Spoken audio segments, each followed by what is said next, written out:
Private কারের পাশ থেকে দেখবেন যে স্যার 2টা টাকা দেন, কিছু খাই নাই, হায় রে ছিঁড়া কাপড়, মলিন চেহারা, ভাঙ্গা একটা থালা হাতে নিয়ে স্যার 5টা টাকা দেন, আল্লাহ আপনারা স্যার বানাইছে আর ওরে বানাইছে ভিখারি। আচ্ছা বলেন তো, জায়গাটা চেঞ্জ করতে আল্লাহর কত সময় লাগে? 1 সেকেন্ডও লাগে না। সো ও আম্মা সাইলা ফালা তানহার, ফরিয়াদিকে ধমক দিয়ে তাড়িয়ে দিও না, খবরদার। ওকে আল্লাহ ফরিয়াদি বানিয়ে পরীক্ষা করছে, আর তোমাকে আল্লাহ সম্পদশালী বানিয়ে পরীক্ষা করছে। আসসালামু আলাইকুম ওয়া রাহমাতুল্লাহি ওয়া বারাকাতুহু। নাহমাদুহু ওয়া নুসাল্লি আলা রাসূলিহিল কারীম, আম্মা বা'দু, ফাআউযু বিল্লাহি মিনাশ শাইতানির রাজীম। বিসমিল্লাহির রাহমানির রাহিম। ওয়াদ-দুহা ওয়াল-লাইলি ইযা সাজা মা ওয়াদ্দা'আকা রাব্বুকা ওয়া মা ক্বালা ওয়ালাল আখিরাতু খায়রুল লাকা মিনাল উলা। সাদাকাল্লাহুল আযীম। রাব্বি ইশরাহ লি সাদরি ওয়া ইয়াসসির লি আমরি ওয়াহলুল উকদাতাম মিন লিসানি ইয়াফকাহু কওলি। আল্লাহ রাব্বুল ইজ্জা ওয়াল জালালের দরবারে শুকরিয়া জ্ঞাপন করছি যে আল্লাহ তাআলা আমাদেরকে পবিত্র মাহে রমাদানে এসে পৌঁছার সুযোগ করে দিয়েছেন এবং আজকের ইফতার পূর্ববর্তী রমাদান অ্যান্ড কোরআন রিফ্লেকশন প্রোগ্রামে উপস্থিত হওয়ার সুযোগ করে দিয়েছেন। আমরা সবাই পড়ছি কালিমাতুশ শুকর, আলহামদুলিল্লাহ। আল্লাহর শুকরিয়া জ্ঞাপনের পাশাপাশি আমি আজকের প্রোগ্রামের অর্গানাইজার বাংলাদেশ মুসলিম কমিউনিটি মালয়েশিয়াকে ধন্যবাদ জানাতে চাই, এরকম চমৎকার একটি রমাদানুল মোবারকে কোরআনিক একটি প্রোগ্রামের আয়োজন করবার জন্য। আমরা দোয়া করছি আল্লাহ তাআলা যেন এই কমিউনিটিকে ইসলামের জন্য কবুল করে এবং আমাদের যে ভাইরা নিরলস পরিশ্রম করে এই প্রোগ্রামগুলো আয়োজন করছে, আল্লাহ তাআলা এই পরিশ্রম, এই ডেডিকেশন, এফোর্ট যেন তাদের নাজাতের ওসিলা বানায়। সম্মানিত শুধু আমরা সবাই জানি এই মাসটির এত বরকতের কারণ হচ্ছে এটি কোরআন নাজিলের মাস। শাহরু রমাদান আল্লাযী উনজিলা ফীহিল কুরআন হুদাল লিন-নাস ওয়া বাইয়িনাতিন মিনাল হুদা ওয়াল ফুরকান। রমাদান এমন মাস যে মাসে আল্লাহ তাআলা কোরআন নাজিল করেছে। তো বেসিক্যালি এই মাসের মূল মর্যাদা কোরআনের কারণে। সাইয়েদনা জিবরিল আলাইহিস সালাম কোরআন নিয়ে এসেছেন, উনি শ্রেষ্ঠ ফেরেশতা হয়েছেন। আল্লাহর হাবিব সাল্লাল্লাহু আলাইহি ওয়াসাল্লামের উপর কোরআন নাজিল হয়েছে, ফলে উনি শ্রেষ্ঠ নবী হয়েছেন। রমাদানে কোরআন নাজিল হয়েছে, ফলে রমাদান শ্রেষ্ঠ মাস হয়েছে। কদরের রাতে কোরআন নাজিল হয়েছে, ফলে কদর শ্রেষ্ঠ রাত হয়েছে। আমরাও যারা কোরআনের সাথে সুসম্পর্ক গড়ে তুলব, কোরআনের সাথে অ্যাটাচমেন্ট বাড়াবো, আমাদেরকেও শ্রেষ্ঠত্বের মর্যাদায় আল্লাহ তাআলা আশীন করবেন ইনশাআল্লাহ বিইذنিল্লাহ। তো আজকের প্রোগ্রামের আমার ফার্স্ট অ্যান্ড ফরমোস্ট রিমাইন্ডার হচ্ছে কোরআন নাজিলের মাসে আমরা যেন বেশি বেশি কোরআনের সাথে নিজেদের সম্পর্ককে নবায়ন করি এবং মজবুত করি। কার কীরকম কোরআনের সাথে সম্পর্ক আপনি নিজেই জানেন। প্রতিদিন কত পৃষ্ঠা কোরআন তেলাওয়াত করেন, কোরআনের অর্থ পড়েন, কোরআনের তাফসির পড়েন কিংবা শোনেন, আপনি নিজেই জানেন। সো নিজে নিজে যেন একটু নিজেকে যেন কাঠগড়ায় দাঁড় করাই এবং নিজেকে যেন জিজ্ঞেস করি যে আমার সাথে কোরআনের সম্পর্ক কতটুকু মজবুত। যদি ঘাটতি থাকে, গ্যাপ থাকে, এটা যেন আমরা মেক আপ করি, ফুলফিল করি এই বরকতময় মাসে। আপনারা খেয়াল করে থাকবেন যে শুরুতেই আমি সূরা ওয়াদ-দুহা ওয়াল-লাইলি ইযা সাজার কয়েকটি আয়াত তেলাওয়াত করেছি। তো আজকে আমরা এই সূরাটির সংক্ষিপ্ত তাফসির পেশ করব ইনশাআল্লাহ বিইذنিল্লাহ। যে মজলিসে কোরআনের তাফসির হয়, আল্লাহর কালামের ব্যাখ্যা উপস্থাপন করা হয়, প্রেজেন্টেশন করা হয়, এর চেয়ে শ্রেষ্ঠ মজলিস কি পৃথিবীতে হতে পারে? আমরা পৃথিবীর সবচাইতে শ্রেষ্ঠতম একটি মজলিস এখন বসে আছি। প্রিয় ভাই এবং বোনেরা, আমরা সূরা দোহার তাফসির শুনবো। এই সূরাটা মুখস্থ আছে না অনেকের? কোরআনের যে সমস্ত সূরা আমাদের অনেকেরই মুখস্থ, তার মধ্যে এটা অন্যতম একটা সূরা। এবং দেখবেন যে ইমাম সাহেবরা প্রায় এই সূরা তেলাওয়াত করে। যে সমস্ত সূরা দিয়ে প্রায় নামাজ পড়া হয়, এর মধ্যে অন্যতম একটা সূরা হচ্ছে সূরাতুদ দোহা। মুআয ইবনে জাবাল রাদিয়াল্লাহু তাআলা আনহুকে আল্লাহ রাসূল সাল্লাল্লাহু আলাইহি ওয়াসাল্লাম একটা এলাকার ইমাম বানিয়ে পাঠিয়েছিলেন। ওই এলাকার মুসল্লিরা ছিলেন, লোকজন ছিলেন শ্রমজীবী, কাজ করে খেত। সারাদিন ওট দিয়ে পানি সেচ করে খেজুর গাছে পানি দিত, খেজুরের চাষাবাদ করত, সারাদিন কষ্ট করে নামাজে যে জয়েন করত। তো উনি মাগরিবের নামাজে সূরা ফাতিহার পরে সূরা বাকারা তেলাওয়াত শুরু করলেন। সূরা বাকারা কোরআনের সবচেয়ে ছোট সূরা না? 286টা আয়াত, মানে সবচেয়ে বড় সূরা। তো মাগরিবের সালাত উনি যখন এত লম্বা তেলাওয়াত ধরলেন, মুসল্লিরা আর ইমাম সাহেবের সাথে থাকতে পারতেছে না। কারণ ওনারা তো, ইমাম সাহেবের হয়তো মন ফুরফুরে, উনি পড়তেছেন মনের আনন্দে দরাজ গলায়, কিন্তু মুসল্লিদের তো অবস্থা খারাপ। সারাদিন ওরা খেতে খামারে কাজ করে আসছে, নামাজ ছেড়ে দিয়ে অনেকে চলে গেছে। একা একা নামাজ পড়ে যে আল্লাহ রাসূল সাল্লাল্লাহু আলাইহি ওয়াসাল্লামের কাছে যে বিচার দিল যে রাসূলুল্লাহ, দেখেন এমন একজন ইমাম আপনি অ্যাসাইন করেছেন আমাদের এলাকায়, মাগরিবের নামাজে উনি সূরা বাকারা পড়ে আর আমরা হচ্ছে শ্রমজীবী। রাসূল সাল্লাল্লাহু আলাইহি ওয়াসাল্লাম খুব রেগে গেলেন। মুআয ইবনে জাবালকে ডেকে বললেন, হে মুআয, আফাতানুন আনত, তুমি কি সমাজে ফিতনা ছড়াচ্ছ? তুমি জানো না এরা কারা? তোমার কি সূরা ওয়াদ-দুহা ওয়াল-লাইলি ইযা সাজা মুখস্থ নাই? তোমার কি ওয়াশ-শামসি ওয়া-দুহাহা এটা মুখস্থ নাই? তোমার কি সাব্বিহ ইসমা রাব্বিকাল আ'লা এই সূরাগুলো তোমার জানা নাই? উনি বললেন জানা আছে। তো এগুলো রেখে দিয়ে মাগরিবের নামাজে কেন সূরা বাকারা ধরলা? তোমার মুসল্লিরা তো শ্রমজীবী মুসল্লি। যখন ইমামের দায়িত্ব হচ্ছে পেছনে কারা আছে এটা খেয়াল করা। অনেক সময় ইমাম সাহেব আল্লাহু আকবার বলে যে নামাজ ধরছে, কি হচ্ছে পেছনে আর খোঁজখবর নাই। আল্লাহর হাবিব সাল্লাল্লাহু আলাইহি ওয়াসাল্লাম কিন্তু এমন ইমাম ছিলেন না, উনি অত্যন্ত বিবেকবোধ সম্পন্ন একজন ইমাম ছিলেন।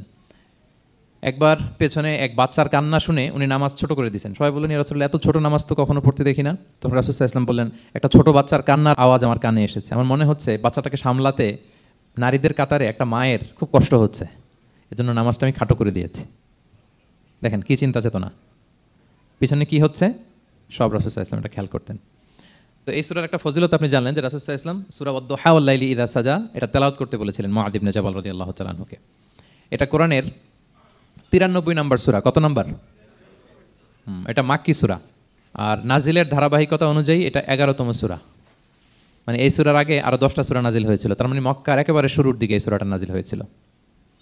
আপনারা জানেন যে এবছর আমার একটা বই এসেছে এক নজরে কোরআন নামে, সেখানে আমি প্রত্যেকটা সূরার সার সংক্ষেপ নিয়ে সংক্ষেপে, খুব সংক্ষেপে, কখনো যদি সুযোগ হয় আপনারা দেখবেন যে প্রত্যেকটা সূরা 5 পৃষ্ঠার মধ্যে আমরা নিয়ে আসার চেষ্টা করেছি। সেখানে এগুলো পাবেন, সূরাটা কয় নাম্বার, নাজিলের ধারাবাহিকতা কখন, তারপর কোরআন শরীফের মধ্যে কখন, এটার ফজিলত কি, এটার সেন্ট্রাল থিম কি, মেজর থিম কি, কজ এন্ড ইফেক্ট কি, সব কেস স্টাডি থেকে শুরু করে রিফ্লেকশন সব আমরা সেখানে উল্লেখ করেছি। তো এই সূরাটা শুরুর দিকে, একেবারে শুরুর দিকে নাজিল হয়েছে, তার আগে মাত্র 10টি সূরা নাজিল হয়েছে। তো নাজিল হতে হতে 10টা সূরা যখন নাজিল হলো, এরপর অনেক দিন রাসূল সাল্লাল্লাহু আলাইহি ওয়াসাল্লামের কাছে কোনো সূরা নাজিল হয় না। কয়দিন নাজিল হয় না? কোনো বর্ণনায় 15 দিন, কোনো বর্ণনায় 1 মাস, কোনো বর্ণনায় 2 মাস, কোনো বর্ণনায় 6 মাস, টানা 6 মাসের গ্যাপ ওহী নাজিল হয় না। আল্লাহর হাবিব সাল্লাল্লাহু আলাইহি ওয়াসাল্লাম তিনি ওহী মিস করতে শুরু করলেন, যে ঘটনা কি, কোরআন নাজিল হচ্ছে না কেন, হঠাৎ এত গ্যাপ কেন?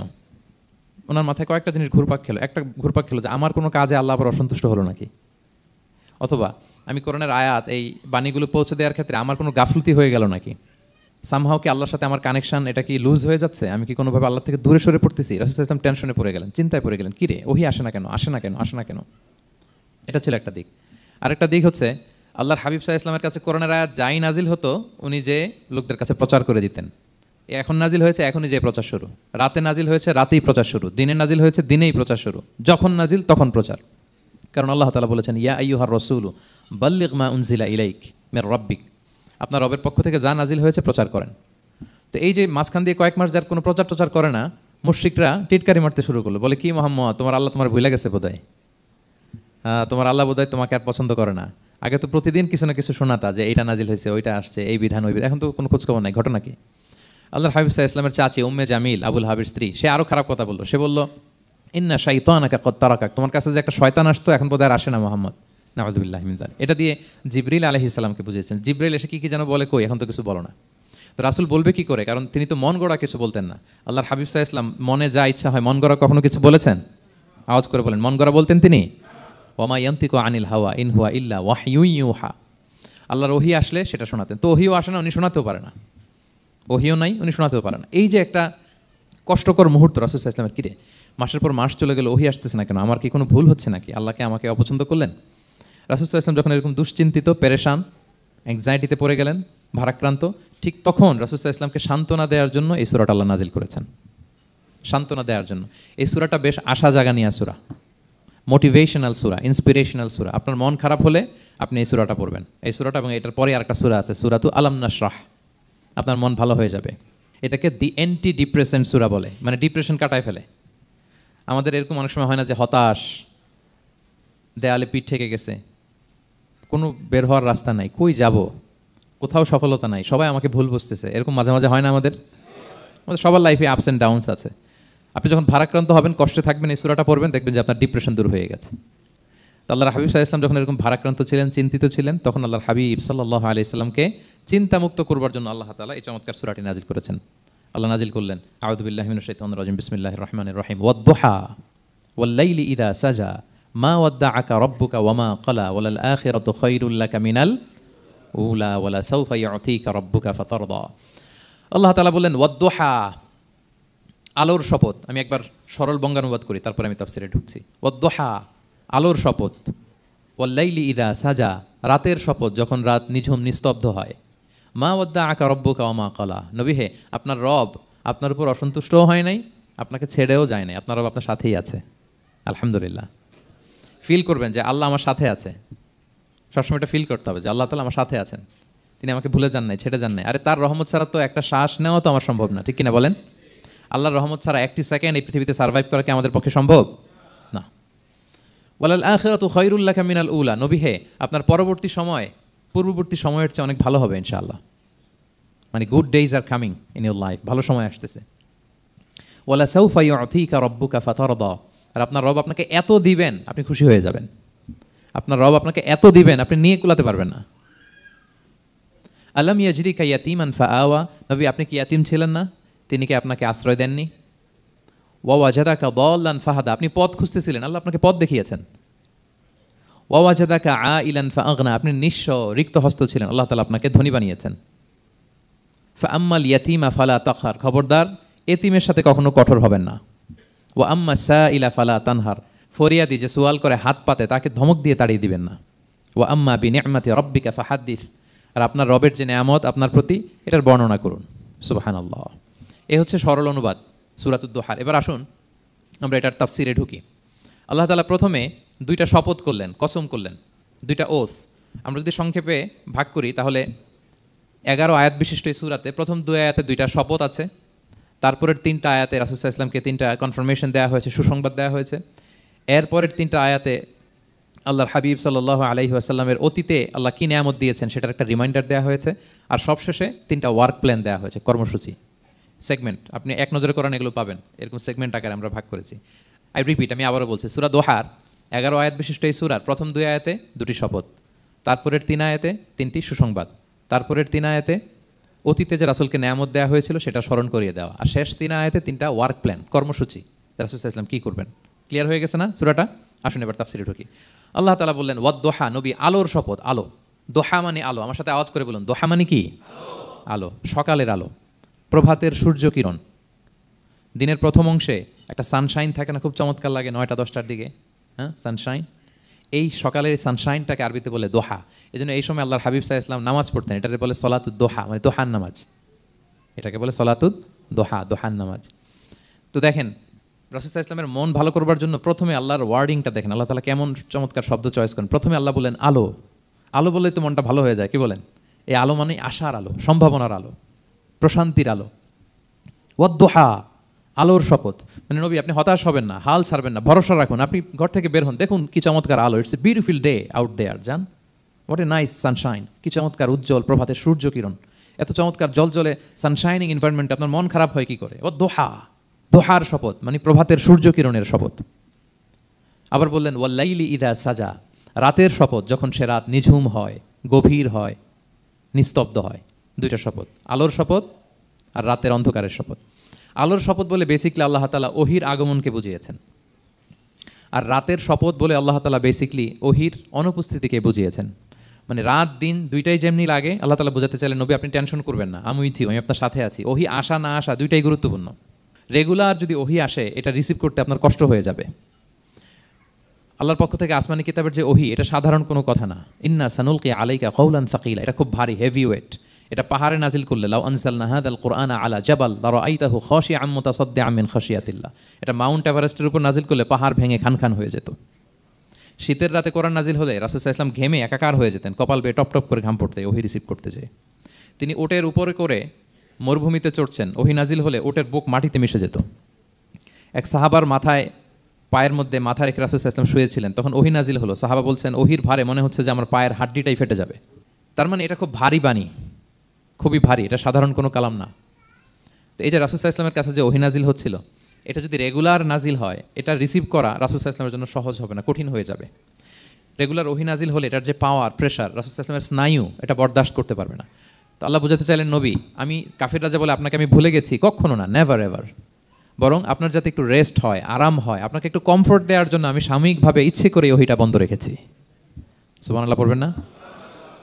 আপনার যাতে একটু কমফোর্ট হয়, আপনার জন্য একটু আরাম হয়, ওহি রিসিভ করে করে যেন আপনি অভ্যস্ত হতে পারেন, এজন্য আমি ইচ্ছা করে আপনাকে একটু আরাম দেওয়ার জন্য ওহি বন্ধ রেখেছি।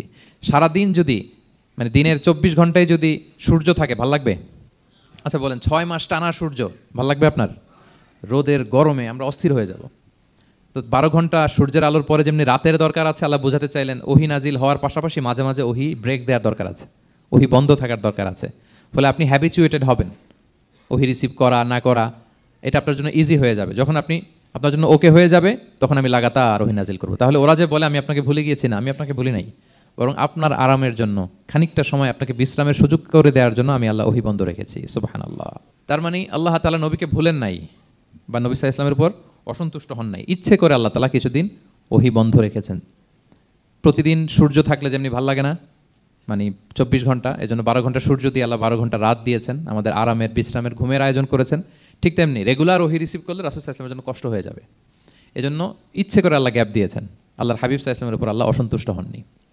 এটাই আল্লাহ তাআলা বললেন যে ওয়াদ-দুহা ওয়াল-লাইলি ইযা সাজা, প্রভাতের সূর্য কিরণের শপথ, রাতের নিঝুম নিস্তব্ধ পরিবেশের শপথ। মা ওয়াদ্দাআকা রাব্বুকা ওয়া মা ক্বালা, আপনার রব আপনারে ভুলেও যায় নাই, আপনারে ছেড়েও যায় নাই, আপনার উপর নাখোশও হয় নাই। সুবহানাল্লাহ। আপনার রব আপনার সাথেই আছে, এটা সবসময় ফিল করবেন যে আমার রব আমার সাথে আছে। এটা ফিল করলে আপনার মধ্যে যে সাহস আসবে আপনি কল্পনাই করতে পারবেন না যে এত এনার্জি আপনার ভিতরে আসলো কি করে।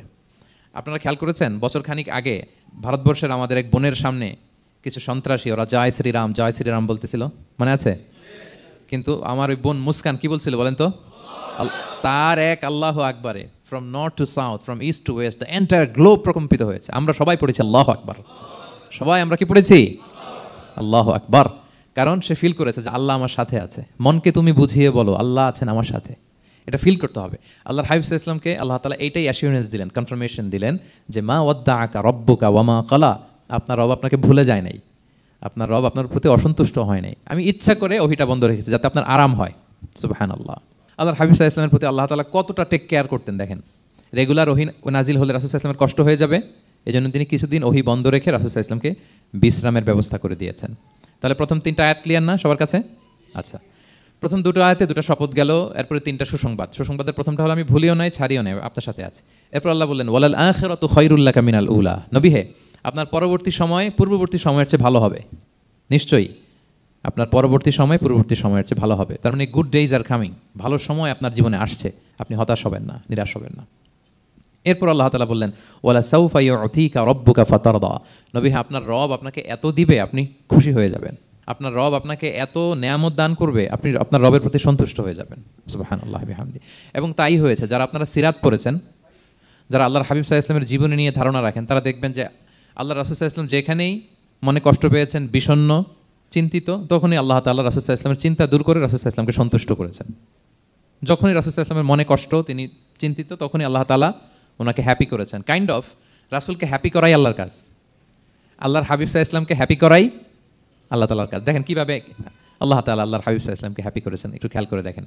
মক্কাতে যখন খুব জটিল অবস্থা, দাওয়াতি কাজ চালিয়ে নেওয়াটা রাসূল সাল্লাল্লাহু আলাইহি ওয়াসাল্লামের জন্য কষ্ট হয়ে যাচ্ছে, নমুসলিম সাহাবাদের উপর অত্যাচার, তখন আল্লাহর হাবিব সাল্লাল্লাহু আলাইহি ওয়াসাল্লাম দেখলেন যে এই মক্কার দুজনের একজনকে আমার চাই, তাদের একজন যদি ইসলামের ছায়াতলে আসে তাহলে ইসলামের পাল্লাটা ভারী হয়।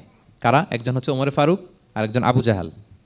দুজনের একজন তখন ইসলাম ধর্ম গ্রহণ করে নাই। তো রাসূল সাল্লাল্লাহু আলাইহি ওয়াসাল্লাম কেঁদে কেঁদে আল্লাহর কাছে ফরিয়াদ জানালেন, আল্লাহুম্মা আইজ্জাল ইসলামা বি আহাব্বি হাযাইন আর রাজুলাইনি ইনদাক। আল্লাহ আমি কাউকে স্পেসিফিক তোমার কাছে চাই না, শুধু এটাই বলি, দুইজন লোকের নাম বলবো, এই দুইজন লোকের মধ্যে থেকে যাকে তোমার পছন্দ হয় তাকে তুমি ইসলামের ছায়াতলে এনে ইসলামকে শক্তিশালী করো। এক হচ্ছে আবু জাহাল, আরেক হচ্ছে ওমর ফারুক। এই দোয়াটা তিনি করতে লাগলেন। আর খুব চিন্তিত, দুজনের কেউই মুসলমান হয় না। একদিন হঠাৎ সাহাবারা বললেন, ইয়া রাসূলুল্লাহ, আল্লাহর হাবিব সাল্লাল্লাহু আলাইহি ওয়াসাল্লাম তখন দারুল আরকামের ভেতরে বসা। সাহাবারা বললেন, ইয়া রাসূলুল্লাহ আপনি এখান থেকে সরে যান, কারণ ওমর ফারুক নাঙ্গা তলোয়ার নিয়ে আসতেছে আপনাকে হত্যা করবার জন্য। তো আল্লাহ রাসূল সাল্লাল্লাহু আলাইহি ওয়াসাল্লাম বললেন যে তোমরা সরে যাও, আমার মনে হচ্ছে ওই যে চোখের পানি ছেড়ে আমি দোয়া করেছি ওই দোয়া আজকে কবুল হতে শুরু করেছে, তোমরা সরো। ঠিকই ওমর ফারুক রাদিয়াল্লাহু তাআলা আনহু আসলেন, এসে তিনি তলোয়ার রেখে দিয়ে বললেন, আশহাদু আল্লা ইলাহা ইল্লাল্লাহ ওয়া আশহাদু আন্না মুহাম্মাদান আবদুহু ওয়া রাসূলুহু, আমি সাক্ষ্য দিচ্ছি আল্লাহ ছাড়া কোনো ইলাহ নেই এবং আপনি আল্লাহর প্রেরিত বান্দা এবং রাসূল। এই দৃশ্য দেখে রাসূল সাল্লাল্লাহু আলাইহি ওয়াসাল্লাম খুশি হয়ে গেলেন। ওয়ালা সাউফা ইউতিকা রাব্বুকা ফাতারদা, আল্লাহ বলেছিলেন যে নবী হে আপনাকে এত দিব, আপনার রব আপনাকে এত নেয়ামত দিবে, আপনি শুধু খুশিই হবেন, সন্তুষ্ট হবেন আমার প্রতি। এদের রাসূল সাল্লাল্লাহু আলাইহি ওয়াসাল্লামের দোয়া কবুল করে আল্লাহ তাআলা ওমর ফারুককে ইসলামের ছায়াতলে এনে ইসলামকে শক্তিশালী করলেন। ফাতারদা, রাসূল সাল্লাল্লাহু আলাইহি ওয়াসাল্লাম খুশি হয়ে গেলেন। এভাবে প্রতিটা ক্ষেত্রে। মক্কাতে যখন খুব কঠিন অবস্থা, রাসূল সাল্লাল্লাহু আলাইহি ওয়াসাল্লাম তায়েফে চলে গেলেন দাওয়াত দেওয়ার জন্য। নেইবারিং সিটি, আপনারা যে হজ উমরা করেছেন জানেন, মক্কার পাশের সিটি তায়েফ। দাওয়াত দিলেন, দাওয়াত প্রত্যাখ্যান করলো তারা। শুধু তাই না, ফিজিক্যালি হ্যারেস করা হলো আল্লাহর হাবিব সাল্লাল্লাহু আলাইহি সাল্লামকে। রাসূল সাল্লাল্লাহু আলাইহি ওয়াসাল্লামের জামা ধরে গা ধরে টানা হেঁচড়া করা হলো, পাথর মারা হলো, তিনি রক্তাক্ত হলেন। হামালাতুল জিবাল, পাহাড়রক্ষী ফেরেশতারা বললে, রাসূলুল্লাহ আপনি যদি আদেশ দেন তায়েফের দুই দিকের পাহাড় দিয়ে এমন চাপা দিব পুরো তায়েফের জনপদ একেবারে ভ্যানিশ হয়ে যাবে। আল্লাহর হাবিব সাল্লাল্লাহু আলাইহি ওয়াসাল্লাম বললেন, না, আমি আশা করি তাদের পরবর্তী নেক্সট জেনারেশনের কেউ না কেউ পড়বে লা ইলাহা ইল্লাল্লাহ মুহাম্মাদুর রাসূলুল্লাহ। তাই হয়েছে। এখন তায়েফে যান, শুধু মসজিদ আর মসজিদ। কি চমৎকার পরিবেশ! তায়েফে গেলে মনেই হবে না আরব দেশ, বৃষ্টি হয় প্রতিদিন, অনেক চাষাবাদ হয়, চমৎকার এলাকা, রাসূল সাল্লাল্লাহু আলাইহি ওয়াসাল্লামের দোয়ার বরকত। তো তায়েফবাসী দাওয়াত প্রত্যাখ্যান করলো। রাসূল সাল্লাল্লাহু আলাইহি ওয়াসাল্লাম গায়ের রক্ত পরিষ্কার করে নাখলা নামক খেজুরের বাগানে যায়েদ রাদিয়াল্লাহু তাআলা আনহুকে ফজরের নামাজ পড়তেছিলেন। আল্লাহর হাবিব সাল্লাল্লাহু আলাইহি ওয়াসাল্লাম যখন ফজরের সালাতে তেলাওয়াত করতে লাগলেন, একদল জিন পাশ দিয়ে যাচ্ছিল, তারা তাদের এলাকায় যেয়ে বলল, ইন্না সামি'না কুরআনান আজাবা ইয়াহদি ইলা রুশদি ফাআমান্না বিহি। জিনেরা আগে আকাশের উপরে উঠে ফেরেশতারা কি বলে চুরি করে শুনে আসতো, হঠাৎ জিনেরা আর উপরে যেতে পারে না, উপরে যেতে চাইলেই ফাআতবাআহু শিহাবুন সাকিব, আগুনের পাথর মারা হয়। ঘটনা কি? সব জিনেরা বৈঠক বসালো। ঘটনা কি? আগে কত তথ্য আগে জেনে যেতাম, জেনে গণকদেরকে বলতাম, গণকরা আমাদেরকে ধন্যবাদ জানাইতো। তো এখন তো আসমানের সিকিউরিটি এত বেড়ে গেল কেন? কারণ কি? ওই যে শেষ নবী আসার কথা যে মনে হয় চলে আসছে, দেখো তো কোথায় আসছে উনি। খুঁজতে খুঁজতে খুঁজতে একদল ওই দিন ফজরের সময় আল্লাহর হাবিব সাল্লাল্লাহু আলাইহি ওয়াসাল্লাম রক্তাক্ত হয়ে ফজরের সালাত যখন পড়তেছেন, ওই কোরআন তেলাওয়াত শুনে তারা এলাকায় যেয়ে বলল যে ইন্না সামি'না কুরআনান আজাবা, এক আজীব কোরআন শুনে আসছি, ইয়াহদি ইলা রুশদি, এই কোরআন মানুষকে হেদায়েতের পথে নিয়ে যায়, ফাআমান্না বিহি, আমরা ঈমান এনে ফেললাম। সুবহানাল্লাহ পড়েন। তো রাসূল সাল্লাল্লাহু আলাইহি ওয়াসাল্লাম তো এটা জানেন না। আল্লাহ তাআলা জিবরাইল মারফত জানালেন যে হে নবী, আপনি এসেছিলেন ম্যানকাইন্ডকে দাওয়াত দিতে। তায়েফের তারা দাওয়াত গ্রহণ করে নাই, ম্যানকাইন্ড রিজেক্ট করেছে। কিন্তু আরেকটা জাতি আছে যাদেরকে আপনি দেখেন না, তাদেরকে বলে জিন কাইন্ড, মানে জিন জাতি। পুরো জিন জাতি কালিমা পড়ে মুসলমান হয়ে গিয়েছে নবী। বলে সাউফা ইউতিকা রাব্বুকা ফাতারদা, নবী আপনার রব আপনাকে এত নেয়ামত দিবেন আপনি খুশি হয়ে যাবেন। নবী সাল্লাল্লাহু আলাইহি ওয়াসাল্লাম ওইখানে আবার খুশি হয়ে গেলেন, রক্তাক্ত, ইনজুর্ড। কিন্তু যখন শুনলেন মানুষ জাতি তারা ঈমান আনে নাই, কিন্তু জিন জাতি তারা ঈমান এনেছে, আল্লাহর হাবিব সাল্লাল্লাহু আলাইহি ওয়াসাল্লাম আবার আনন্দিত হলেন। তাহলে আল্লাহর হাবিব সাল্লাল্লাহু আলাইহি ওয়াসাল্লামকে আনন্দিত করাই হচ্ছে আল্লাহর কাজ, খুশি রাখাই হচ্ছে আল্লাহর কাজ। সুবহানাল্লাহি বিহামদি। আল্লাহর হাবিব সাল্লাল্লাহু আলাইহি ওয়াসাল্লামের বয়স যখন 50 বছর, ওনার কাছের দুজন আত্মীয় মারা গেল। ওনার প্রিয়তমা স্ত্রী খাদিজা রাদিয়াল্লাহু তাআলা আনহা ইন্তেকাল করলেন, ওনার প্রিয় চাচা আবু তালেব ইন্তেকাল করলেন। দুজনই শেল্টার দিত, একজন ঘরে একজন বাইরে। আবু তালেবের কারণে কেউ রাসূল সাল্লাল্লাহু আলাইহি ওয়াসাল্লামের গায়ে হাত তোলার সাহস পায় নাই। তো উনি যখন ইন্তেকাল করলেন, রাসূল সাল্লাল্লাহু আলাইহি ওয়াসাল্লাম বিপদে পড়ে গেলেন। সারাদিন কাফিরদের বকা ঝকা গালি খেয়ে ঘরে যখন আসতেন, খাদিজা রাদিয়াল্লাহু তাআলা আনহার কথা শুনলে ওনার হৃদয়টা প্রশান্ত হয়ে যেত। তো বাইরের চাচাও নাই, ভেতরের স্ত্রীও নাই, দুজনই মারা গেলেন ওই বছর। ওই বছরকে বলা হয় আমুল হুজন, মানে দুশ্চিন্তার বছর। এত ভারাক্রান্ত আল্লাহর হাবিব সাল্লাল্লাহু আলাইহি ওয়াসাল্লাম হলেন, চিন্তিত হলেন, মনটা ভেঙে খান খান। আল্লাহ তাআলা কিন্তু ঠিকই বুঝেন যে তার হাবিবকে কখন হ্যাপি করতে হবে।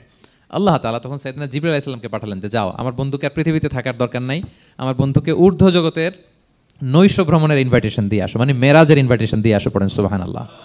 সুবহানাল্লাযী আসরা বিআবদিহি লাইলাম মিনাল মাসজিদিল হারামি ইলাল মাসজিদিল আকসা, মসজিদুল হারাম থেকে মসজিদুল আকসা, তারপরে উপরে সুম্মা দানা ফাতাদাল্লা ফাকানা কাবা কাউসাইনি আও আদনা। আল্লাহর আরশে চলে গেলেন, জান্নাত জাহান্নাম দেখিয়ে নতুন কিছু গিফট দিয়ে তার পেয়ারা হাবিবের মন ভালো করে এরপরে আবার দুনিয়ায় পাঠালেন। ওয়ালা সাউফা ইউতিকা রাব্বুকা ফাতারদা, নবী হে আপনাকে এত নেয়ামত দিব, আপনি শুধু খুশিই হবেন আর সন্তুষ্ট হবেন। সুবহানাল্লাহ। এবার বুঝতে পারতেছেন কিভাবে আল্লাহর হাবিবকে আল্লাহ তাআলা খুশি করেছেন। মক্কায় আর থাকতে পারতেছেন না, এমন অবস্থা যে কোনো সময় আল্লাহর হাবিব সাল্লাল্লাহু আলাইহি ওয়াসাল্লামকে হত্যা করা হবে। আল্লাহ তাআলা আল্লাহর হাবিবের জন্য নতুন জায়গার ব্যবস্থা করে দিলেন, তওবা কিংবা তাইবা, যেটাকে আমরা মদিনা বলি। তিনি মদিনায় গেলেন, আবার রাসূল সাল্লাল্লাহু আলাইহি ওয়াসাল্লামের হৃদয় প্রশান্ত হলো। কিন্তু মদিনায় যে তিনি কাবাকে মিস করতে আরম্ভ করলেন। আল্লাহর হাবিব সাল্লাল্লাহু আলাইহি ওয়াসাল্লাম নবী হওয়ার পরে টানা 14 বছর কিবলা ছিল কিন্তু বাইতুল মাকদিস। কিন্তু মক্কায় যখন তিনি ইবাদত করতেন, তিনি বাইতুল মাকদিসের দিকেই হয়েই নামাজ পড়তেন, কিন্তু সামনে কাবাটারে রাখতেন। কথা বুঝতে পেরেছেন? মক্কায় যখন তিনি নামাজ পড়তেন 13 বছর, কেবলা যেহেতু বাইতুল মাকদিস, বাইতুল মাকদিসের দিকেই হয়ে নামাজ পড়তেন, কিন্তু মাঝখানে রাখতেন কোনটারে? কাবাকে। তাহলে কেমন যেন কাবাই তার সামনে।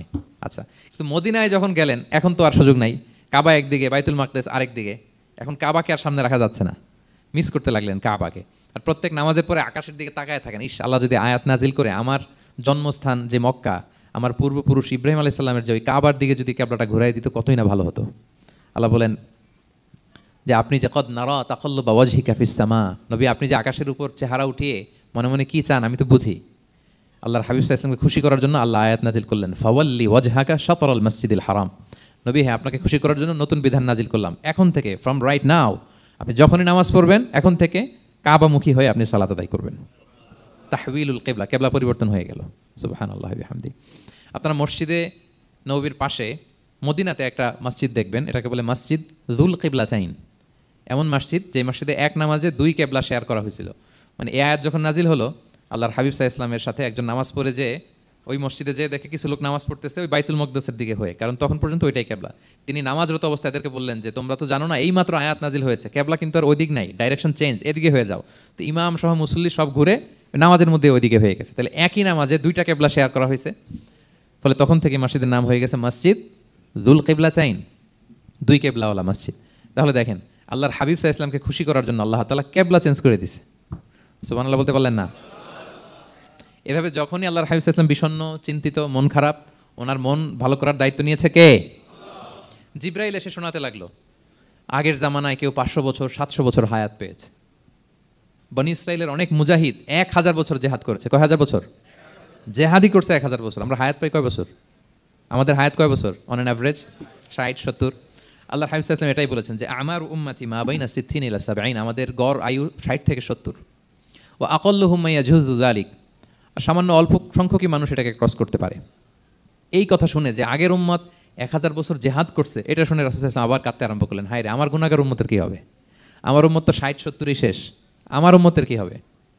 আবার চিন্তিত, আবার কান্নাকাটি। তখন আল্লাহ তাআলা নাজিল করলেন, ইন্না আনসালনাহু ফি লাইলাতিল কদর ওমা আদরাকা মা লাইলাতুল কদর লাইলাতুল কদরি খায়রুম মিন আলফি শাহর। নবী আপনি কাঁদবেন না, ওদেরকে হায়াত দিছি বেশি, কদর দেই নাই। আপনার উম্মতকে হায়াত কম দিছি, কিন্তু আপনার উম্মতের জন্য আমি লাইলাতুল কদর রেখে দিয়েছি। এক কদরের রাতে ইবাদত করলে খায়রুম মিন আলফি শাহর, 1000 মাস ইবাদত করলে যে পরিমাণ সওয়াব, অতটুকু না, খায়ের এর চেয়ে বেশি সওয়াব আল্লাহ তাআলা আপনার উম্মতের আমলনামায় দিয়ে দিবেন। আবার আল্লাহর হাবিব সাল্লাল্লাহু আলাইহি ওয়াসাল্লাম মন ভালো হয়ে গেল। ওয়ালা সাউফা ইউতিকা রাব্বুকা, সবাই বলেন ওয়ালা সাউফা ইউতিকা রাব্বুকা ফাতারদা। নবী এত দিব, আপনি শুধু হ্যাপি হবেন, হ্যাপি।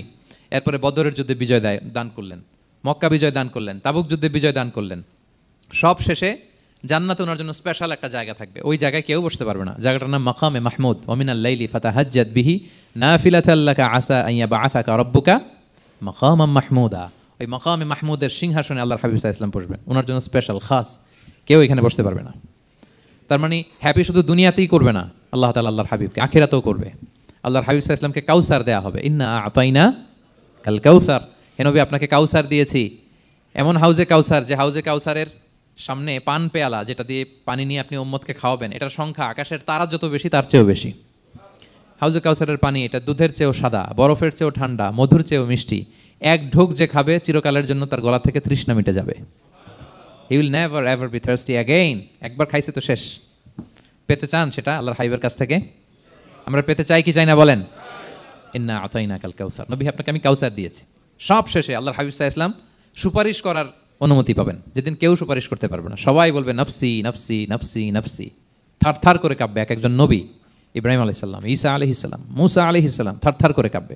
আর আল্লাহর হাবিব সাল্লাল্লাহু আলাইহি ওয়াসাল্লাম ওই মাকামে মাহমুদে সিংহাসন ফেলে দিয়ে সেজদায় শুধু কাঁদতে থাকবে, আর সেজদার মধ্যে বলবে উম্মতি উম্মতি উম্মতি উম্মতি। হে আল্লাহ আপনি আমার গুনাহগার উম্মতকে বাঁচান, আল্লাহ আপনি আমার গুনাহগার উম্মতকে বাঁচান, আল্লাহ আপনি আমার গুনাহগার উম্মতকে বাঁচান। আল্লাহ তাআলা এটা সহ্য করতে না পেরে জিবরাইল আলাইহিস সালামকে বলবেন যে ওয়াসআলহু মা ইউবকিক, জিবরাইল যাও জিজ্ঞেস করো তো আমার বন্ধু এত কাঁদে কেন, কি চায় জিজ্ঞেস করো। আল্লাহর হাবিব সাল্লাল্লাহু আলাইহি ওয়াসাল্লাম বলবেন আল্লাহুম্মা উম্মতি উম্মতি, আল্লাহ আমার উম্মতকে বাঁচান, আমার গুনাহগার উম্মতকে বাঁচান। আল্লাহ তাআলা এবার জিবরাইল মারফত বলবেন যে ইযহাব ইলা মুহাম্মদ সাল্লাল্লাহু আলাইহি ওয়াসাল্লাম, যাও মুহাম্মদের কাছে যাও, ওয়াকুল লাহু, তাকে বলো দুনিয়াতে যেমনি কখনো কষ্ট পেতে দেই নাই, বারবার তাকে হ্যাপি করেছি, খুশি করেছি। ওয়া ইন্না সানুরদিকা ফি উম্মাতিকা ওয়ালা নাসুউক, আজকের এই কঠিন দিনেও আমার হাবিবকে আমি কষ্ট দিব না, তার উম্মতের ব্যাপারেও তাকে আমি খুশি করে দেব।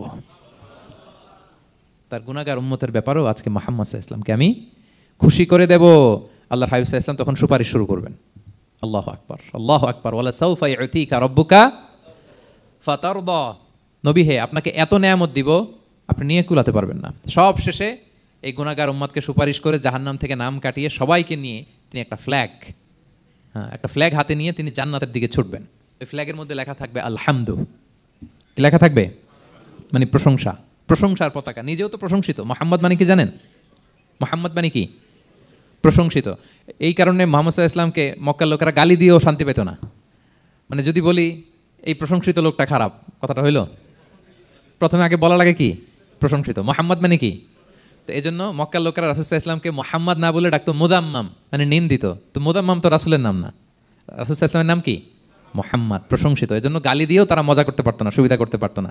গালি দিলেও আগে প্রশংসা করে নেওয়া লাগতো। প্রথমে বলতো মুহাম্মদ পাগল, এরকম বলতো নাউযুবিল্লাহ, তার মানে প্রশংসিত লোকটা পাগল হইলো, এটা গালি হয়েছে, ঘুরে ফিরে তো প্রশংসাই হয়ে গেল। তো আল্লাহর হাবিব সাল্লাল্লাহু আলাইহি ওয়াসাল্লাম লিওয়াউল হামদ, প্রশংসার ফ্ল্যাগ নিয়ে বিশাল উম্মতকে নিয়ে জান্নাতে অভিমুখে যাবেন এবং জান্নাতের দরজায় হি উইল বি দা প্রথম নক করবেন উনি। তখন জান্নাতের রক্ষী ফেরেশতা বলবে মান আনতা, কে? আল্লাহর হাবিব সাল্লাল্লাহু আলাইহি ওয়াসাল্লাম বলবেন আনা মুহাম্মদ, আমি মুহাম্মদ। তো ফেরেশতা বলবে আমরা দাঁড়ায় আছি এজন্য আল্লাহ বলে দিয়েছেন মুহাম্মাদের আগে কাউকে যেন এন্ট্রি দেয়া না হয়, আপনার আগে যেন কারোর জন্য জান্নাতের দরজা না খুলি, স্পেশাল উপর থেকে অর্ডার আছে। আপনি যেহেতু নক করেছেন, ওয়েলকাম, আসেন। পুরো উম্মাহ নিয়ে আল্লাহর হাবিব সাল্লাল্লাহু আলাইহি ওয়াসাল্লাম জান্নাতে ঢুকবেন। ওয়ালা সাউফা ইউতিকা রাব্বুকা ফাতারদা, নবী হে আপনাকে অচিরেই এত নেয়ামত দিব আপনি সন্তুষ্ট হয়ে যাবেন। প্রথম দুইটা শপথ গেল, এরপর তিনটা সুসংবাদ গেল। এরপর আল্লাহ তাআলা অতীতে যে নবীর পাশে ছিলেন, অতীতে যে বিভিন্ন নেয়ামত দিয়ে আল্লাহর হাবিব সাল্লাল্লাহু আলাইহি ওয়াসাল্লামকে আল্লাহ তাআলা ধন্য করেছেন, এগুলো রিমাইন্ডার দিচ্ছেন যে নবী আপনি কেন চিন্তিত হন, আমি আগেও ছিলাম আপনার সাথে, এখনও আছি, ভবিষ্যতেও থাকবো। তিনি বললেন আলাম ইয়াজিদকা ইয়াতীমান ফাআওয়া, তিনি কি আপনাকে ইয়াতীম অবস্থায় পাননি, তিনি কি আপনাকে আশ্রয় দেননি?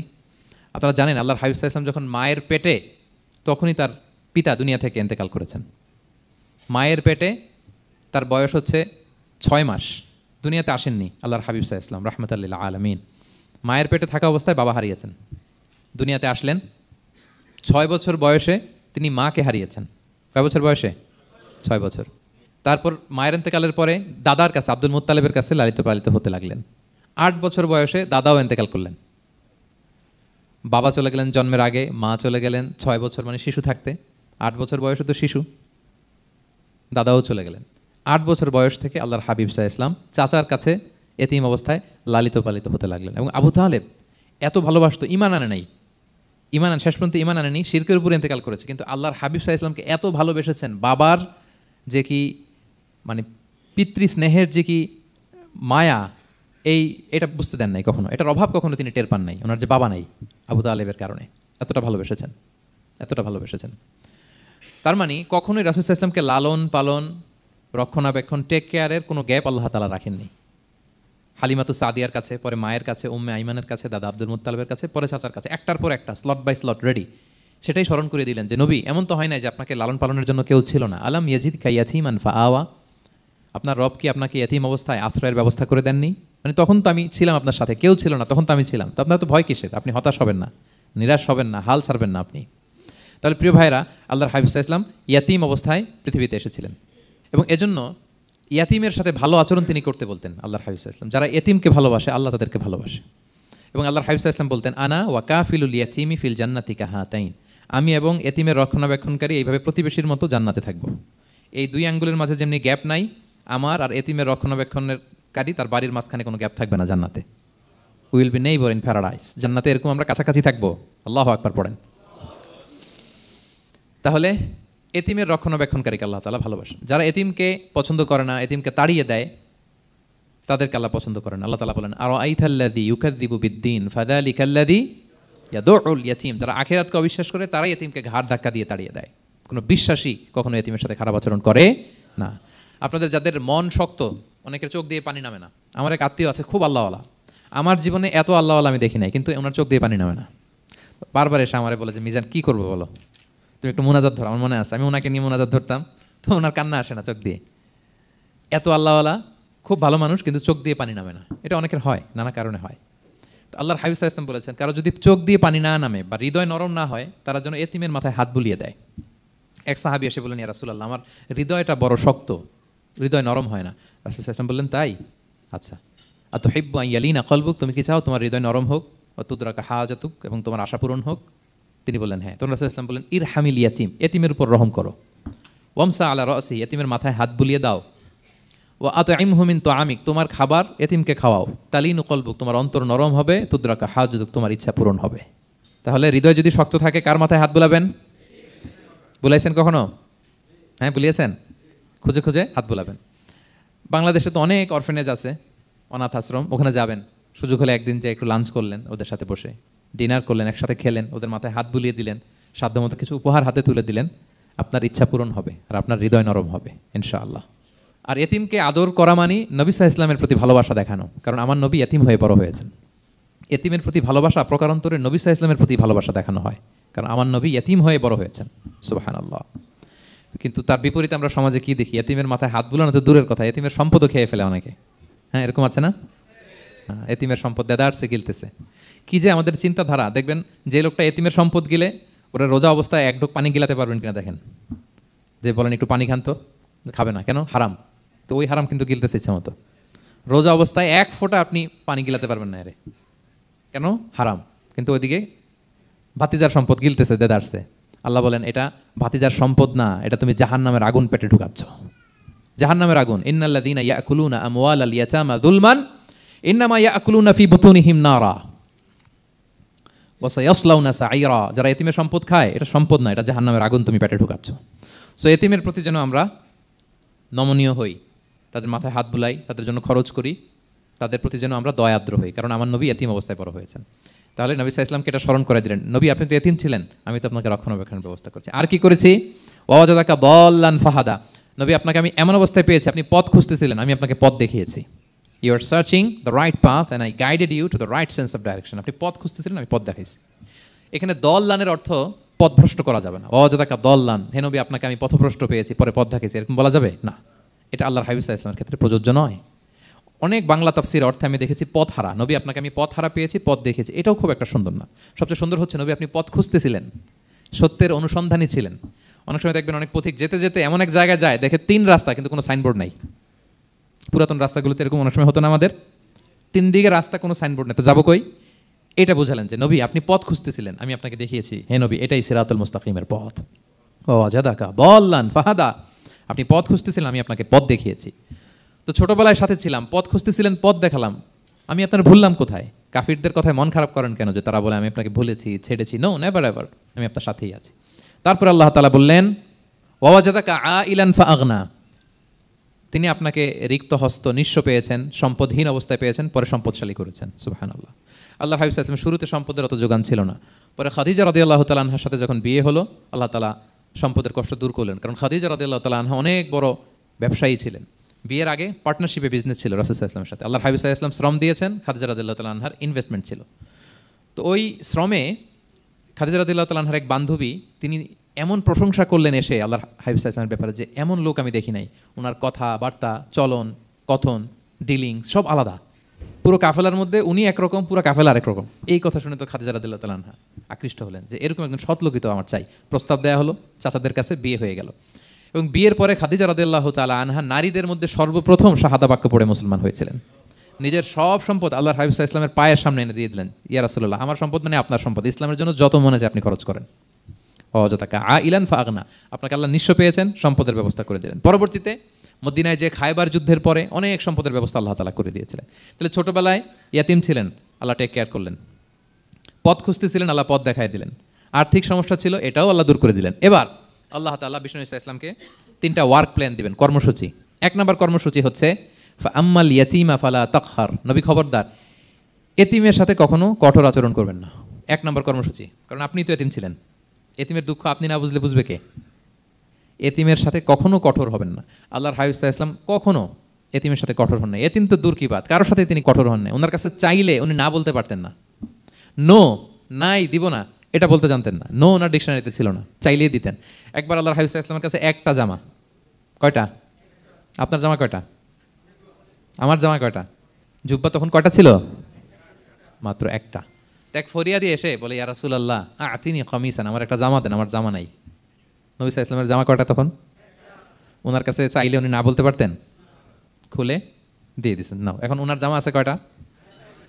তো জামাও নাই, বেরও হতে পারে না। কি এক মুসিবত! আল্লাহ তাআলা আয়াত নাজিল করলেন ওয়াল্লাযীনা ইযা আনফাকু লাম ইউসরিফু ওয়া লাম ইয়াকতুরু ওয়া কানা বাইনা যালিকা কাওয়ামা। নবী হে, যারা বিশ্বাসী তারা দানের সময় ভারসাম্য করবে। মানে অনেকগুলো থাকলে আপনার একটা দিতেন, ছিলই যখন একটা, ওইটার হকদার তো ফরিয়াদির চেয়ে আপনি বেশি। এখন যে দিয়ে দিলেন আপনি পড়বেন কি?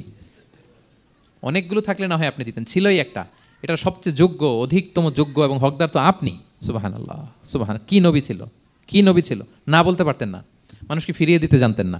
আল্লাহ বললেন নবী হে, আপনার প্রথম কর্মসূচি ফাআম্মাল ইয়াতীমা ফালা তাকহার, খবরদার এতিমকে কখনো, এতিমের প্রতি কঠোর হবেন না। 1 নম্বর কর্মসূচি। এটা শুধু নবীর জন্য কর্মসূচি নাকি আমাদের জন্য না? হ্যাঁ, সবার জন্য। এতিমদের সাথে যেন আমরা রূঢ় ভাষী না হই, তাদের সাথে যেন রূঢ় আচরণ না করি। 2 নম্বর ও আম্মা সাইলা ফালা তানহার, ফরিয়াদিকে ধমক দিবেন না, হাত পাতলে ধমক দিবেন না। আমরা অনেক সময় ধমক দেই, আপনারা দেন কখনো? না, আমরা দিতে পারবো না, ধমক দিতে নিষেধ করেছেন আল্লাহ তাআলা। আম্মা সাইলা ফালা তানহার, যদি না থাকে বুঝিয়ে বলেন যে এখন পারতেছি না, কিন্তু ধমক দেবেন না কখনো। কারণ আপনি এখন বড় সাহেব হয়ে গেছেন, প্রাইভেট কারের পাশ থেকে দেখবেন যে স্যার 2টা টাকা দেন, কিছু খাই নাই, হাই রে ছিঁড়া কাপড়, মলিন চেহারা, ভাঙ্গা একটা থালা হাতে নিয়ে স্যার 5টা টাকা দেন। আল্লাহ আপনারা স্যার বানাইছে আর ওরে বানাইছে ভিখারি। আচ্ছা বলেন তো, জায়গাটা চেঞ্জ করতে আল্লাহর কত সময় লাগে? ওরে ভিতরে বসায় স্যার বানাবে আর আপনারে ভাঙ্গা একটা থালা দিয়ে এরকম ওই যে টোল টোল যেখানে নেয় ওখানে দাঁড় করাবে। বলেন আল্লাহর কয় সেকেন্ড লাগবে? লাগবে? 1 সেকেন্ডও লাগে না। সো ও আম্মা সাইলা ফালা তানহার, ফরিয়াদিকে ধমক দিয়ে তাড়িয়ে দিও না, খবরদার। ওকে আল্লাহ ফরিয়াদি বানিয়ে পরীক্ষা করছে, আর তোমাকে আল্লাহ সম্পদশালী বানিয়ে পরীক্ষা করছে। তাহলে 1 নম্বর কর্মসূচি ছিল এতিমের সাথে রূঢ়ভাষী হবেন না। 2 নম্বর হচ্ছে ফরিয়াদিকে ধমক দিবেন না। 3 নম্বর ওয়া আম্মা বিনি'মাতি রাব্বিকা ফাহাদ্দিস, আল্লাহ তাআলা আপনাকে যে নেয়ামত দিয়েছে এই নেয়ামতের আপনি কি করেন? বর্ণনা করেন। ওয়া আম্মা বিনি'মাতি রাব্বিকা ফাহাদ্দিস, আল্লাহ নেয়ামতের বর্ণনা করেন, শুকরিয়া করেন। কারণ আল্লাহ তাআলা আমাদের অনেককে ইয়াতিম বানায় নাই, আমাদেরকে ফরিয়াদি বানায় নাই। আমরা অনেকেই আছি, আমরা এখনো ইয়াতিম না, আমার আব্বা আম্মা এখনো বেঁচে আছেন, আমাদের অনেকের আব্বা আম্মা বেঁচে আছেন। ইয়াতিম মূলত ছোট অবস্থায় যদি বাবা মারা যায় তাকে আরবিতে ইয়াতিম বলে। মান মাতা আবুহু ওয়া হুয়া সগীর, কেউ ছোট তার বাবা মারা গেছে তাকে শরীয়তের পরিভাষায় কি বলে? ইয়াতিম। আমরা অনেকেই তো ইয়াতিম না, আমরা অনেকেই তো অন্যের কাছে হাত পাতা লাগে না, তো আমরা ভালো আছি না? আমাদের দেখবেন যে প্রায় হিসাবটা হচ্ছে আমার কি নাই, আমাদের হিসাবটা কি কি নাই, কি যে আছে এটার হিসাব করে কুলানোও যাবে না, ঠিক কিনা বলেন? হ্যাঁ, ঠিক যেই মুহূর্তে এখানে বসে আমরা এই চমৎকার ইফতারি নিয়ে বসে আছি, ঠিক একই মুহূর্তে দেখবেন যে হসপিটালের আইসিইউতে শুয়ে শুয়ে কাতরাচ্ছে অনেকে। হ্যাঁ, ঠিক এই মুহূর্তে কিডনি ডায়ালিসিস চলতেছে, দেখছেন? কিডনি পেশেন্ট এদিকে ছিদ্র করে ব্লাড সব বের হয়ে রিফাইনিং হয়ে আরেক দিক দিয়ে ঢুকে, ওর চিৎকার শুনলে। বার্ন ইউনিটে গেছেন কখনো? আগুনে পোড়া রুগী, আপনার তো অনেক কিছু নাই, আমার এটা নাই ওইটা নাই, আল্লাহ এটা দিল না, এটা নিয়ে আসেন। আপনি বার্ন ইউনিটে একদিন যায়েন, তাহলে বুঝবেন যে আল্লাহ আপনার কত শান্তিতে রেখেছে। না খেয়ে কয় রাত কাটিয়েছি আমরা বলেন তো? কত লোক বাড়ি ভাড়া পরিশোধ করতে পারে না, ঋণের বোঝায় জর্জরিত, দুরারোগ্য ব্যাধিতে আক্রান্ত, ক্যান্সারের লাস্ট স্টেজে। তাদের সাথে একটু দেখা করেন, 4th স্টেজে চলে আসছে ক্যান্সার পেশেন্ট, তার চেহারা, তার খাবার, তার চলাফেরা, কিভাবে তার প্রতিটা সেকেন্ড কাটে, একটু দেখে আসবেন, তাহলে বুঝবেন যে কত আল্লাহর দেয়া নেয়ামতের সাগরে হাবুডুবু খাই আমরা। এই জন্য আল্লাহ বলেছেন 3 নম্বর কর্মসূচি হচ্ছে ওয়া আম্মা বিনি'মাতি রাব্বিকা ফাহাদ্দিস, আল্লাহ নেয়ামতের শুকরগুজার হও। আল্লাহ যে নেয়ামত দিয়েছে এই নেয়ামত তুমি বর্ণনা করো। অনেকে আছে আল্লাহ নেয়ামত দিলে ওটা প্রকাশ করতে চায় না, এটা আল্লাহ পছন্দ করে না। মানে আপনি যদি অনেক সম্পদশালী হন, আপনি সুন্দর পরিচ্ছন্ন জামা পরবেন, মানুষকে দান করবেন, আপনার বাড়ি ঘর সুন্দর হবে, এটা নিষেধ নয়, এটা ভালো। আপনি আল্লাহর দেয়া নেয়ামত ব্যবহার করতে পারবেন এবং বলতেও পারবেন, কিন্তু শুকরান লা ফখরান, শুকরিয়া স্বরূপ বলবেন, ফখর করে অহংকার করে না। বলতে পারেন আলহামদুলিল্লাহ, আল্লাহ তাআলা আমাকে 4টা ছেলে দান করেছে, 4 জন হাফেজ, আল্লাহ তাআলা আমাকে থাকার মতো একটা ঘর দিয়েছে, একটা বাড়ি দিয়েছে, একটা গাড়ি দিয়েছে, সম্মান নিয়ে সমাজে চলার মতো আল্লাহ তাআলা আমাকে দিয়েছেন। এটা যদি আপনি শুকরিয়া স্বরূপ বলেন, এটাতে সমস্যা নেই, কিন্তু অহংকার নিয়ে বলা যাবে না। ইন্নাল্লাহা ইউহিব্বু আন ইয়ারা আসারা নি'মাতিহি আলা আবদিহি, আল্লাহ তাআলা যে নেয়ামত তার বান্দাকে দিল ওইটার একটা নমুনা দেখতে আল্লাহ পছন্দ করে। আল্লাহ বানাইছে আপনার বিলিয়নিয়ার, আপনি হচ্ছেন ছেঁড়াপড়া জামা পরে চলেন, হবে? বানাইছে আল্লাহ তাআলা আপনাকে অনেক সম্পদশালী, আপনার চলা ফেরা কোনো রুচিই নাই, এটা হইলো না। আল্লাহ চায় যে তোমার যে নেয়ামত দিছে এটার একটা নমুনা তোমার মধ্যে থাক, এটাও শুকরগুজার হওয়ার একটা আলামত। তাহলে 3 নম্বর কর্মসূচি কি? ওয়া আম্মা বিনি'মাতি রাব্বিকা ফাহাদ্দিস, আল্লাহর নেয়ামতের শুকরগুজার হও, আল্লাহ তাআলা যে নেয়ামত দিয়েছে সেটা বর্ণনা করো। তাহলে প্রিয় ভাইরা, সূরাতুদ দোহা এটা হচ্ছে একটা মোটিভেশনাল সূরা, আশা জাগানিয়া সূরা, অ্যান্টি ডিপ্রেশন বলি আমি এই সূরাটাকে। ডিপ্রেশন থাকলে চলে যাবে, কারণ ওয়ালাল আখিরাতু খায়রুল লাকা মিনাল উলা, হে নবী আপনার পরবর্তী সময় আপনার পূর্ববর্তী সময়ের চেয়ে ভালো। সবসময় আশাবাদী হবেন। সূরা দোহার 1 নম্বর শিক্ষা হচ্ছে বি অপটিমিস্টিক, মানে অপটিমিজম, আশাবাদী হওয়া, নিরাশ হওয়া যাবে না। বিশ্বাসীদের, মুমিন মুসলিমের ডিকশনারিতে হতাশা নিরাশা নাই, আমার ডিকশনারিতে অন্তত নাই, আপনাদের আছে কিনা জানি না। আজকে থেকে বলেন আপনাদের ডিকশনারিতে হতাশা নিরাশা রাখবেন? আমাদের কোনো হতাশা নাই, নিরাশা নাই, কারণ আমরা যে পরিস্থিতিতে থাকি না কেন আমাদের সাথে কে আছেন? লা তাহজান ইন্নাল্লাহা মা'ানা, চিন্তিত হয়ো না, আল্লাহ আমার সাথে আছেন। আল্লাহ আমার সাথে আছেন বললেই দেখবেন মুস্কানের মতো এক তাকবীর আপনার মুখ দিয়ে বেরোচ্ছে, এমন এনার্জি বেরোচ্ছে, গোটা বিশ্ব আপনি জয় করে ফেলবেন তখন। এটাই আমাদের সবচেয়ে বড় পাওয়ার। আমাদের সাথে কে আছে? ইন্নাল্লাহা মা'ানা, আল্লাহ তাআলা আমাদের সাথে আছেন। তাহলে সূরা দোহার আজকের তাফসীরের 1 নম্বর লেসন হচ্ছে optimism. Believer should be optimistic always. বিশ্বাসীরা আশাবাদী হয়, নিরাশ হয় না, হতাশ হয় না, হাল ছাড়ে না। বিশ্বাসীরা ভরসা রাখে এক মহান সত্তার উপর। আওয়াজ করে বলেন তো তিনি কে? আল্লাহর উপর ভরসা রাখে, আমরা নিরাশ হই না। 2 নম্বর শিক্ষা হচ্ছে গ্রেটফুলনেস, কৃতজ্ঞতা। হ্যাঁ, আপনার জীবনে অনেক কিছু আছে, নাই নাই বলবেন না, শুধু কমপ্লেইন করবেন না। অনেকে দেখবেন শুধু অভিযোগ, এটা নাই ওইটা নাই, এই পাইলাম না, ওর আছে এটা, ওর, আমার সাথে কেন এমন হয়, আমার সাথে শুধু আমার সমস্যা। এগুলো যারা বলে তাদেরকে আল্লাহ নেয়ামত আরও ছিনিয়ে নেয়। বরং যারা অল্প পেয়েও বলে আলহামদুলিল্লাহ, তাদেরকে নেয়ামত দেওয়ার ধারাবাহিকতা আল্লাহ তাআলা অব্যাহত রাখেন। সব অবস্থায় আলহামদুলিল্লাহ, যে কোনো পরিস্থিতিতে, যে কোনো অবস্থায় কি বলবো আমরা? আপনি খেয়াল করে দেখেন না যে আপনার কি কি আছে, কত কিছু যে আপনার আছে, অবাক করা। 3 নম্বর কাইন্ডনেস। 3 নম্বর লেসন হচ্ছে কাইন্ডনেস, দয়া। আমরা যেন অন্যের প্রতি দয়াশীল হই। আপনি অন্যের প্রতি দয়ালু হলে আপনার প্রতি দয়ালু হবো কে? ওয়াল্লাহু ফি আউনি আবিদিহি মা দামাল আবদু ফি আউনি আখি। আল্লাহ ততক্ষণ পর্যন্ত কোনো বান্দার সাহায্যে থাকে যতক্ষণ পর্যন্ত ওই বান্দা তার ভাইয়ের সাহায্যে থাকে। তাহলে বলেন তো আল্লাহর সাহায্য পাওয়ার প্রথম শর্ত কি? অন্যের জন্য সাহায্যের হাত বাড়িয়ে দেওয়া। তাহলে মনে থাকবে তো? নাকি এতিমকে ধাক্কা দিয়ে বের করে দিবেন, ফরিয়াদিকে ধমক দিবেন একটা? বড় সাহেব তো আপনি, বড় স্যার, খবরদার। তাহলে 1 নম্বর লেসন অপটিমিজম। আমরা হতাশ হব না, হতাশা আমাদের ডায়েরিতে নাই, আমরা আশাবাদী, আমরা আল্লাহর রহম ভরসার ভিখারি, ঠিক কিনা বলেন? 2 নম্বর লেসন হচ্ছে গ্রেটফুলনেস। আমরা সবসময় আল্লাহর প্রতি শুকরগুজার হব, কৃতজ্ঞ হব। আল্লাহর হাবিব সাল্লাল্লাহু আলাইহি ওয়াসাল্লাম বলতেন, আল্লাহুম্মা জাআলনি সাবুরা ওয়া জাআলনি শাকুরা ওয়া জাআলনি ফি আইনি সগীরা ওয়া ফি আয়ুনিন নাসি কাবীরা। আল্লাহ আপনি আমাকে ধৈর্যশীল বান্দা বানান, আপনি আমাকে শুকরগুজার বানান। আল্লাহ আমার চোখে আমাকে ছোট বানান, আল্লাহ গোটা বিশ্বের মানুষের চোখে, জনতার চোখে আমাকে বড় বানান। আওয়াজ করে পড়েন আমিন। এই দোয়াটা বেশি বেশি পড়বেন। আর সব শেষে আমরা যেন কাইন্ড হতে পারি, অন্যের প্রতি দয়ালু হতে পারি। যে রহম করে সে রহম প্রাপ্ত হয়, যে অন্যকে দয়া দেখায় সে আল্লাহর পক্ষ থেকে দয়া পায়। আল্লাহ তাআলা আমাদের সবাইকে কথাগুলো বোঝার ও আমল করার তৌফিক দান করুক।